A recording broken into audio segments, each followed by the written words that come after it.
दोस्तों नमस्ते प्रणाम। हमारे चैनल में आप सभी का स्वागत है। दोस्तों एक छोटा सा नाच गीत लेके आई हूँ, जैसा लगे आप सब कमेंट करके ज़रूर बताना दोस्तों प्लीज़।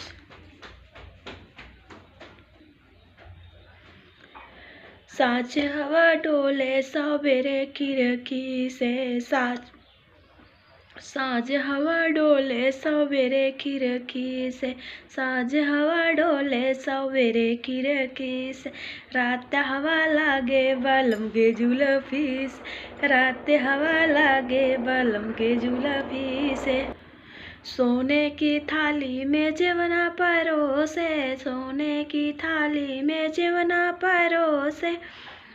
जेवनौना जेवई बड़े फुरती से, जेवनौना जेवई बड़े फुरती से, रात हवा डोले,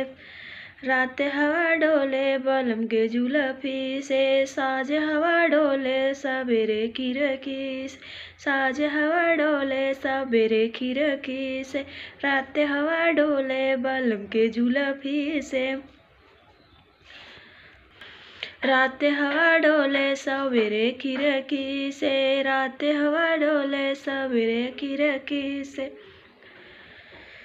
झजड़े गेड़ुआ गिलास भरा पानी, झजड़े गेड़ुआ गिलास भरा पानी, गेड़ुलौना घोटै बड़े फुरती से, गेड़ुलौना घोटै बड़े फुरती से, साँझ हवा डोले सवेरे खिड़की से, साँझ हवा डोले सवेरे खिड़की से, रात हवा डोले बलम के जुल्फी से, रात हवा डोले बलम के जुल्फी से। झजड़े खैरा सोपारी रसबीरा जोड़ाए, खैरा सोपारी रसबीरा जोड़ाए, बिरवौना कूचै बड़े फुरती से, बिरवौना कूचै बड़े फुरती से,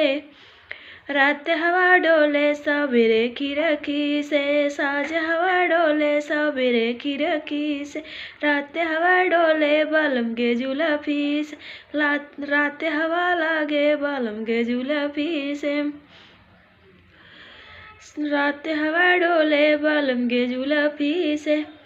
फूला ही चुनी चुनी से जा लगाए, फूला ही चुनी चुनी से जा लगाए, सजियौना सुतै बड़े फुरती से, सजियौना सुतै बड़े फुरती से, रात हवा डोले सवेरे खिड़की से, रात हवा लागे बलम के जुल्फी से, रात हवा लागे बलम के जुल्फी से, साँझ हवा लागे सवेरे खिड़की से, साँझ हवा डोले सवेरे खिड़की से, रात हवा लागे बलम के जुल्फी से, रात हवा लागे बलम के जुल्फी से।